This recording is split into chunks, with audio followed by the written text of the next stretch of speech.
तो आज हमारे साथ हैं यूथ रिप्रेजेंटेटिव, या यूं कहें कि टीनेजर्स की अपनी कुछ सिचुएशंस होती हैं जिन्हें उन्हें फेस करना पड़ता है।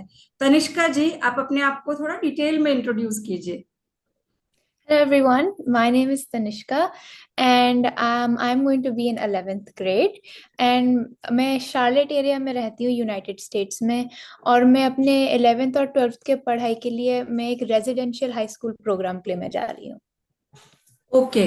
तो बताइए, आपने अब तक जो टेंथ स्टैंडर्ड तक, आपके टेंथ ग्रेड तक बहुत सारा जो भी स्कूल में आपके कल्चर था रिलेटेड टू दैट, आपकी सराउंडिंग में जो बच्चे थे, उनको इमोशनल वेल्थ के बारे में या इमोशनल वेलनेस के बारे में उनकी क्या जानकारी थी? तो जैसे जो बच्चे मेरे जैसे सराउंडिंग में रहते हैं उन्हें पता है कि इमोशनल हेल्थ क्या होती है। और इन्हें ये भी पता है कि इमोशनल हेल्थ इंपॉर्टेंट होती है बिकॉज वो डे टू डे लाइफ में आपको अफेक्ट करती है। बट सबसे बड़ी इशू क्या होती है कि हमें इमोशंस को रिकग्नाइज शायद से नहीं करना आता हो कि हमें अगर ऐसा लग रहा है तो why do we feel this way, और क्या इमोशन हमें ऐसा लग रहा है और क्यों ऐसा लग रहा है। और फिर अगर लगे भी वो इमोशन तो उसे हैंडल कैसे करना है, उसे टैकल कैसे करना है। और काफी सारा इसलिए ऐसा होता है because of social media and social things affect कि हम कैसे ओके। सोचते हैं। तो नॉर्मली आपके साथ वाले जो बच्चे हैं, आपके हमउम्र जो बच्चे हैं, वो कौन से इमोशनल इश्यूज हैं जो फेस करते हैं आपकी नॉलेज से? ज्यादातर बिग वन इज एंजाइटी कि हम्म। फ्यूचर में आने वाले, जैसे सब लोग अभी मेरे एज के या तो फिर कॉलेज जाने वाले होंगे या कॉलेज के लिए तैयारी कर रहे हैं या कॉलेज में हैं ऑलरेडी। तो उसकी एंजाइटी में रहते हैं, या फिर जैसे अगर वो कोई अननोन जगह में जा रहे हैं और या फिर हम्म। पढ़ाई डिफिकल्ट होती जा रही है तो उसकी एंजाइटी में रहते हैं। So that is one big one. फिर उसके अलावा पीयर प्रेशर इमोशंस पे ज्यादा इफेक्ट करता है क्योंकि ओके। सोशल मीडिया इतना is like such a big thing हमारे हम्म। वर्ल्ड में। तो फिर सोशल मीडिया में जो आपको चीजें दिखती हैं और फिर आप अपने आप को कंपेयर करते हो उन चीजों के साथ, तो उससे ओके। थोड़ा सा इरिटेशन होने लगती है। या फिर you don't feel that good about yourself कि अच्छा ही is so much better than me, क्योंकि आप ऑनलाइन ऐसे देख रहे हो। Means comparison is a big reason for the some disturbance in the emotions. आपके हाँ। कॉन्फिडेंस को कहीं कहीं वो शेक करने लगता है। यस। तो एग्जैक्टली। आप, है ना, तो आपके साथ में जो भी बच्चे हैं, क्या उनमें से कुछ लोग डिप्रेशन भी फील करते हैं? यस, बिल्कुल। बिकॉज जब वो देखते हैं कभी कभार, मैंने जो केसेस ऐसे देखे हैं कि लोग अपने आप को याद पहले वो कंपेयर करते हैं कि अच्छा ये पढ़ाई में बहुत अच्छा है या इसके पास इतनी सारी ये चीजें हैं। फिर हम्म। वो अपने आप के बारे में थोड़ा सा डाउन फील करने लगते हैं और फिर उसकी वजह से फिर वो डिप्रेशन के काइंड ऑफ स्पाइरल में हो चले जाते होंगे। ओके। आपके स्कूल में, जो प्रीवियस स्कूल में अब तक आप जिस स्कूल में रहे हो टिल टेंथ ग्रेड, तो उस स्कूल में आपके यहाँ कोई इमोशनल काउंसलर हैं, या टीचर्स आपके रिकॉग्नाइज कर पाते हैं कि some child, any child is going through some trauma और any kind of situation related to the emotional health? ऐसा कोई हाँ। सपोर्ट मिलता है आपको स्कूल से? हाँ, टीचर्स होती हैं, वेलनेस काउंसलर्स वगैरह होती हैं। नॉट मैनी बट जैसे लाइक 1 to 2 तो होते ही हैं। हम्म। बट स्टूडेंट्स उसे ज्यादा यूज नहीं करते, वो स्कूल काउंसलर्स के पास ज्यादा जाते नहीं हैं और फिर उनसे शेयर भी नहीं करते, शायद से क्योंकि वो स्कूल के एनवायरनमेंट में कंफर्टेबल ना हो शेयर हम्म। करने के लिए। क्योंकि ज्यादातर बच्चे जो हैं अगर उनके पास कोई वेलनेस काउंसलिंग होती है तो फिर उनकी कोई प्राइवेट बाहर अलग से होती है, वो ओके। स्कूल में शायद से उतना कंफर्टेबल ना फील करें। मतलब यूएस में भी ऐसा है कि बच्चे अपने आप को अगर काउंसलर के पास लेके जा रहे हैं, तो उनको थोड़ा सा ऐसा फील होता है कि कहीं मैं औरों से अलग तो नहीं हूँ। हाँ, उनके होता है अंदर ऐसा। ये फीलिंग होती है। यस, बिल्कुल। और स्कूल की तरफ से कुछ अवेयरनेस प्रोग्राम्स किए जाते हैं जिससे बच्चों को ऑटोमेटिकली, उनको बिना बताए ही कुछ सॉल्यूशंस मिल जाएं।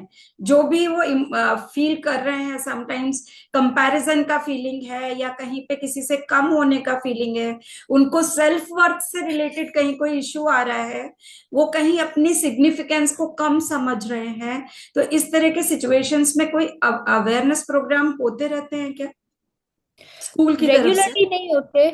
कभी कभार साल में एक बार कोई बाहर से कोई ऑर्गेनाइजेशन आता है और फिर वो मेंटल हेल्थ के बारे में बताते हैं आपको कि अच्छा this is what mental health is और कि इम्पोर्टेंट क्यों है। और फिर हम्म। वो ये भी बताते हैं कि आप उनके ऑर्गेनाइजेशन को रीच आउट कर सकते हो अगर आपको किसी चीज़ के लिए हेल्प चाहिए। बट रेगुलरली नहीं होते हैं कोई प्रोग्राम ऐसे, और फिर वो हर साल भी नहीं होते। तो तो इट्स इस नॉट अ कंसिस्टेंट थिंग।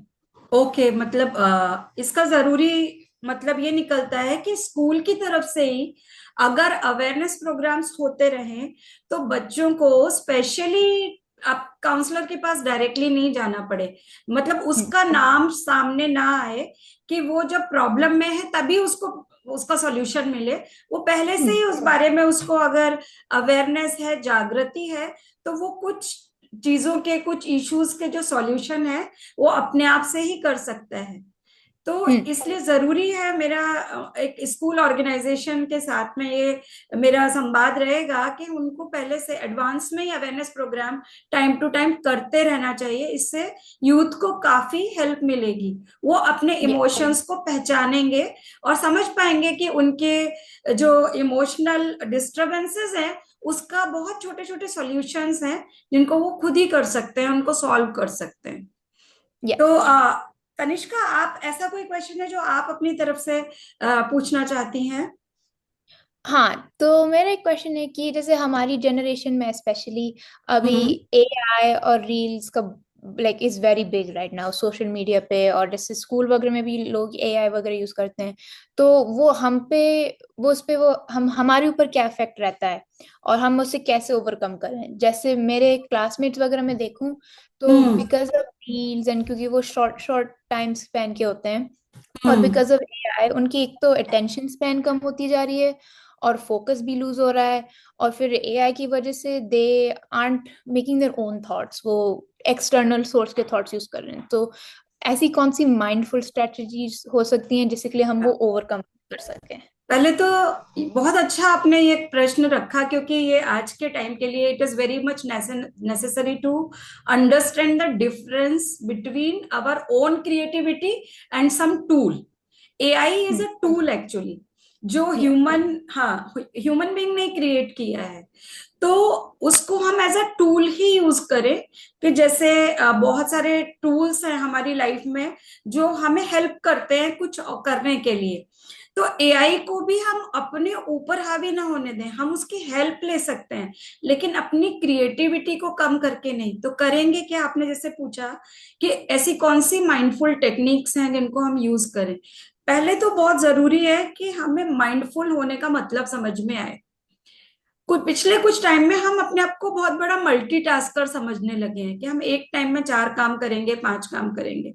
और जब हम छोटे स्पेन को यूज करते हैं किसी एक काम करने के लिए, या अगर हम कुछ लिमिटेड टाइम में बहुत सारे काम करना चाहते हैं, तो ऑटोमेटिकली वो हमारे माइंडफुलनेस को डिस्टर्ब करता है।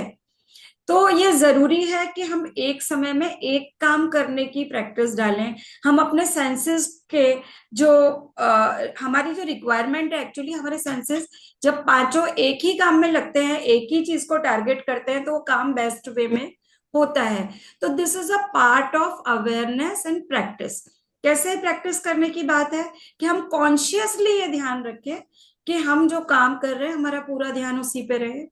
एआई को हम एक टूल की तरह, जैसे हम पहले डिक्शनरी यूज करते थे या लाइब्रेरी यूज करते रहे हैं, उस तरह से तो यूज करें, लेकिन अपनी क्रिएटिव थिंकिंग को उससे उसे रिप्लेस ना करने दें।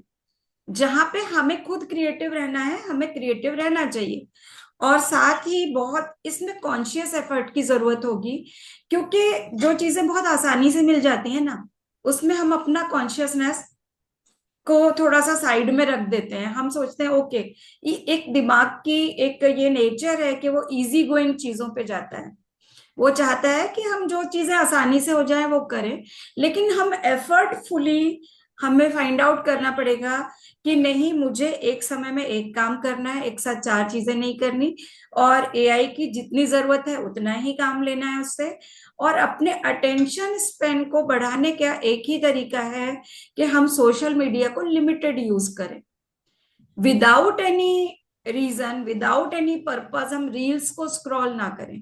हमें कुछ सर्च करना है, कुछ फाइंड आउट करना है, कोई रिसर्च करना है, तो उस पे बेस्ड एक पर्टिकुलर टॉपिक डाल के हम उसे रिसर्च करें, ना कि कुछ भी रैंडमली नहीं चलते रहें उस पे। तो या that will affect your creativity otherwise. Yes. हाँ। Yes. What is the other thing which you want to discuss? तो जो मैं अपनी नई हाई स्कूल में जा रही हूँ, जो रेजिडेंशियल हाई स्कूल है मेरा, कि जी। It's going to be a lot more challenging challenging जो देन जो मैं हाई स्कूल में अभी तक में थी। हम्म। उसमें ज्यादा पढ़ाई का ऑब्वियसली ज्यादा स्ट्रेस रहेगा, और अभी कॉलेज भी आने वाला है, तो बहुत हम्म। सारे फैक्टर्स एक साथ चल रहे होंगे वहां पे। तो इतनी बिजी लाइफ में how can I like cope up with emotions and how can I deal with them? Yes. तो ये आपने बहुत ही इम्पोर्टेंट बात रखी है, और ये केवल आपके लिए ही नहीं, बहुत सारे आपके उम्र के बच्चों के लिए इम्पोर्टेंट है। सबसे पहले तो तनिष्का, जब आप कहीं अननोन प्लेस पे जाते हैं, तो हमारा एक नेचर है कि हमें फियर ऑफ अननोन होता है। फियर ऑफ अननोन मतलब कभी किसी नई जगह का, किसी नई सिचुएशन का, नए लोगों के साथ में रहने का एक हमारे अंदर एक नेचुरल डर होता है, जो जरूरी भी है। वो डर हमें अलर्ट करता है, लेकिन वो डर एक्सेस में नहीं होना चाहिए। एक लिमिटेड अमाउंट में होगा तो वो अलर्टनेस के लिए काम करेगा, कि हम अलर्ट रहें, केयर फ्री ना रहें। ठीक है। लेकिन अगर हम उसके बारे में बहुत लंबा समय तक सोचेंगे, तो वो हमारे लिए मुश्किल भी बन सकता है। तो ऐसी सिचुएशन में हमें एक्सेप्ट करना है कि मैं नई जगह जा रही हूँ, तो मेरे लिए वो ग्रोथ के लिए है, मैंने अपनी चॉइस से उसको चूज भी किया है, और मैं अपने डिफरेंट लेवल पे अपने लर्निंग्स को एनहेंस करूंगी। मैं अपने जो भी मैंने लाइफ में कुछ टारगेट्स रखे हैं, कुछ गोल्स रखे हैं, उनको अचीव करने के लिए मैंने ये पाथ चुना है। तो यू हैव चूजन इट, तो पहले इसको एक्सेप्ट करना है। और स्टेप बाय स्टेप आप जब विजुअलाइज करते हो चीजों को, जैसे आपने माइंडफुलनेस के बारे में भी पूछा था लास्ट क्वेश्चन में, that also you can relate with here, कि हम कुछ कुछ छोटी छोटी टेक्निक्स हैं। जब हम ब्रीदिंग एक्सरसाइजेस करते हैं, लॉन्ग ब्रीदिंग करते हैं, तो वो ऑटोमेटिकली हमारे दिमाग को थोड़ा शांत करती है। मतलब नंबर ऑफ थॉट्स जो हमारे माइंड में चल रहे हैं उनको कुछ कम कर देती है, तो हमारा माइंड थोड़ा शांत होके, कूल डाउन होके एक डायरेक्शन में सोचना शुरू कर देता है। तो इससे जो आपको फियर और एंजाइटी आता है, वो आप उससे ओवरकम कर पाते हो। और दूसरी बात, आप जब विजुअलाइज करते हो कि आप कुछ अच्छा करने जा रहे हो, और आप इन चीजों को step by step structured way में कर लोगे, एक साथ आप चार पांच चीजें सोचोगे तो वो आपको परेशान करेगी। लेकिन जब आप उसको सीक्वेंस में स्ट्रक्चर्ड करोगे, तो वो आपको परेशान नहीं करेगी, क्योंकि जो भी यूनिवर्सिटीज या स्कूल सिलेबस बनाते हैं, या जो भी प्रोजेक्ट्स वो सोचते हैं, वो आपके एज अप्रोप्रिएट बच्चों के लिए ही है। तो वो ऐसा नहीं एक्सपेक्ट कर रहे हैं कि आपका जो एज है उससे वो बहुत ज्यादा आपसे एक्सपेक्ट करें। तो आपको केवल अपने प्लानिंग को सही तरीके से अगर आप वन बाय वन रखोगे, पैनिक नहीं होगे, तो you can easily manage the things. तो मैंने आपको तीन चीजें बताई, कि आप थोड़ा सा मेडिटेशन पे ध्यान दीजिए, ब्रीदिंग एक्सरसाइज पे ध्यान दीजिए, ठीक है, माइंडफुलनेस पे ध्यान दीजिए, और बहुत सारा मल्टीटास्किंग करने से बचिए। और उसमें साथ में आ जाएगा आपका सोशल मीडिया का limited and wise use. Then yes. हाँ, तो उससे आप अपने बहुत सारी परेशानियों से खुद ही आराम से उनसे ओवरकम कर सकते हैं। Yes, definitely. ओके।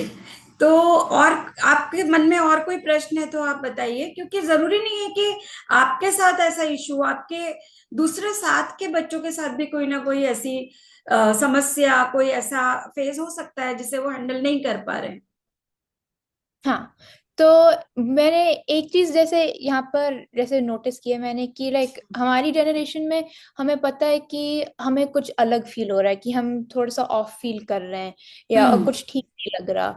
तो उसमें सबसे बड़ी इशू क्या है कि हम उस इमोशन को रिकग्नाइज नहीं कर पाते, और फिर हमें पता नहीं है कि उसे टैकल कैसे करें। तो अगर जैसे ऑफ फील कर रहा है थोड़ा सा, तो हाँ। what are steps we can take to able to handle and recognize the emotion. Yes, very good. आपने ऑफ फील जो बोला, of it is like boring, you are feeling boring, कि आपको लग रहा है कि हम किसी मतलब बस बोर हो रहे हैं, हमें किसी काम को करने का उत्साह नहीं आ रहा है। It is like what do you mean by of? हाँ, ऐसा? ऑफ लाइक दैट, जैसे लाइक इट्स नॉट नॉर्मल, जैसे अ लॉट ऑफ, जैसे हाँ। Usually it starts with lack of motivation, and then hmm. फिर लैक ऑफ मोटिवेशन से फिर वो बढ़ता जाता है, बढ़ता जाता है, बढ़ता जाता है। तो मे बी उसका एक रीजन होता है कि आप किसी एक कोई टास्क को लेके उसको पकड़ के बैठे हुए हैं और आपको उसका कोई सोल्यूशन उस समय पे नहीं मिल रहा है। तो सबसे पहले बहुत इंपॉर्टेंट है कि आप फिजिकल एक्सरसाइज जरूर करें, है ना। और समटाइम्स आप उस मोमेंट पे उस टास्क के लिए प्रिपेयर नहीं है, बट यू कैन डू अपनी चॉइस का कोई एक्टिविटी, कोई स्पोर्ट्स एक्टिविटी, कोई म्यूजिक से related. Dancing is very good form of the exercise जो आपके स्ट्रेस को रिलीज करता है। तो इस तरह की कुछ आप एक्टिविटीज करें जिससे आपका जो मूड है वो थोड़ा सा उस एक्टिविटी, उस पर्टिकुलर टास्क से हट जाए, एंड यू फील मोटिवेटेड। अपने बड़ों से बात करें, अपने साथ के सीनियर्स से बात करें, उनके साथ शेयर करें कुछ चीजें। और मे बी आपने उस टॉपिक को उनके सामने नहीं रखा कि you are feeling like that, पर आपने टॉपिक चेंज किया तो भी आपको अपने ऑन मूड में आपको आने में उससे हेल्प मिलेगी, हम्म, है ना। Do you feel yes. That? कभी आपने ये देखा है? हाँ, या कि अगर आप थोड़ा सा अपने आप को पहले डिस्ट्रैक्ट करो किसी चीज से, फिर बिल्कुल। आपको थोड़ा सा बेटर लगने लगता है, फिर शायद से फिर आप हम्म। उस टास्क को बेटर हैंडल कर पाओगे। बेटर, हाँ, हैंडल कर सकते हैं। यस। Yes, yes. तो मेरा एक और देखना है, it is my observation of your age children, कि आप ये एज के बच्चों, क्योंकि उनको शुरू से उन्होंने वो डिजिटल एरा देखा है ना। बहुत यस। फास्ट पेस वाला है डिजिटल एरा। तो हमारे जब हम छोटे थे, हमारे बचपन में शायद हमने केवल टीवी को देखा था एज ए इलेक्ट्रॉनिक मीडियम। तो अभी आप लोगों के टाइम में आप लोगों का जो फास्ट पेसिंग गेम्स है, या बहुत ज्यादा आप लोग स्क्रीन के साथ आपने बहुत सारी एक्टिविटीज की हैं, और ड्यूरिंग द कोविड बहुत सारे ऑनलाइन क्लासेस भी आपको करने पड़े मजबूरी में। तो उसके कारण भी कुछ ऐसा हो गया बच्चों में, क्योंकि एक बहुत बेसिक फंडामेंटल है कि किसी भी एक्टिविटी को करने के लिए हमारे 5 सेंसेस वर्क करते हैं, है ना। 5 सेंसेस मतलब विजुअल, ऑडियो, हमारा काइनेस्थेटिक जो हम टच से फील करते हैं, फिर हमारा गस्टेटरी और स्मेल का सेंस। तो उसमें क्या होता है कि जब आप किसी डिजिटल मीडिया के थ्रू जाते हैं तो वो आपको आपके 5 सेंसेस को पूरी तरह से कैप्चर कर लेता है। और जैसे ही उससे आप दूर जाते हैं उस मीडिया से, तो एक विड्रॉल सिम्टम्स आने शुरू हो जाते हैं। ऐसा फील होता है कि नहीं, अब कुछ बचा नहीं, क्या करूं मैं। आपको बोर होने की फीलिंग बहुत जल्दी आती है, राइट। बोर होने की फीलिंग बहुत जल्दी आती है। तो आज की डेट में ऐसा हो गया है कि आपको खाली रहने की भी प्रैक्टिस करनी पड़ेगी। अगर आज से 30-40 इयर्स बैक ये कहा जाता था कि नहीं, आप अपने आप को बिजी रखिए, बिजी रखिए डिफरेंट प्रोडक्टिव एक्टिविटी में। लेकिन अभी हम प्रोडक्टिव एक्टिविटी में हमेशा बिजी नहीं होते। हम जब बोर होते हैं तो हम और ज्यादा कुछ भी रैंडमली देखते हैं, तो उससे बचना चाहिए। उससे बेटर है कि आप पार्क में वॉक करो, आप कुछ जॉगिंग करो, आप डांसिंग करो, कोई ना कोई फिजिकल एक्टिविटी करो, घर में क्लीनिंग करो, वॉट एवर लाइक दिस। तो जब आप कुछ ऐसा करेंगे तो बेटर है कि आप उन चीजों से ओवरकम कर पाएंगे बेटर वे में। 100%। तो थैंक यू तनिष्का। मुझे आपके साथ बात करके बहुत अच्छा लगा, और मुझे लगता है कि आपको भी पसंद आया होगा। मे बी आपके साथ के कुछ बच्चे जो आपके एज ग्रुप के हैं, उन्हें भी इस बातचीत का कोई ना कोई बेनिफिट जरूर मिलेगा। और हम आगे भी ये बातचीत जारी रखेंगे अलग अलग टॉपिक्स को लेके। आज हमने एक जनरल बातचीत से ये बात शुरू की है, लेकिन आगे कोई भी स्पेसिफिक टॉपिक के साथ हम ये बात कंटिन्यू रखेंगे। Thank you so much for giving the precious time. Thank you. And thank you to you for giving all this helpful advice. मुझे पता है कि स्पेशली मेरे एज के बच्चों को अगर वो सुनेंगे तो उनके लिए काफी हेल्पफुल रहेगी। आपकी advice is very practical and more sustainable, because sometimes जो हमें एडवाइस मिलती है उतनी सस्टेनेबल नहीं होती है, बट आई थिंक ये जस्ट लाइक अपने breathing exercises, meditation and all of this practices जो आपने मेंशन करी are a lot more sustainable, which is very good. Thank you. See you. Thank you.